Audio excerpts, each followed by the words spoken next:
আজ আমি আপনাদের সঙ্গে শেয়ার করব আমার খুব প্রিয় চিংড়ি মাছ ভাপার রেসিপি। মায়ের হাতের এই চিংড়ি মাছ ভাপা খেতে আমার অসাধারণ লাগে। তাহলে চলুন মায়ের ছোঁয়া চ্যানেলে সবাইকে স্বাগত জানিয়ে শুরু করছি আজকের রান্নাবান্না। আমি এখানে 200 গ্রাম চিংড়ি মাছ নিয়েছি আর চিংড়ি মাছগুলি আগে থেকে বেছে রেখেছিলাম।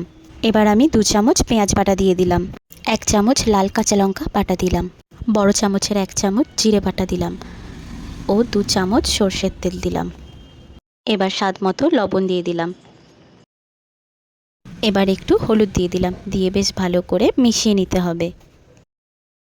মেশাবার সময় আমার মনে হচ্ছিল মশলাটা একটু কম হয়েছে, তাই আমি আরও 1 চামচ পেঁয়াজ বাটা ও 1 চামচ জিরে বাটা দিয়ে দিলাম, দিয়ে আবারও একবার আমি ভালো করে মিশিয়ে নিচ্ছি।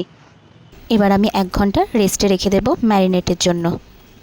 এবার আমি প্রেসার কুকারের মধ্যে বড় গ্লাসে 2 গ্লাস জল দিয়ে দিলাম, দিয়ে টিফিন বক্সের মুখটা বেশ ভালো করে এঁটে আমি প্রেসার কুকারের মধ্যে দিয়ে দিলাম।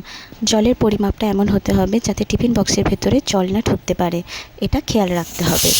4 থেকে 5টা সিটি উঠলেই নামিয়ে নিতে হবে। আমাদের চিংড়ি মাছ ভাপা রেডি হয়ে গেছে।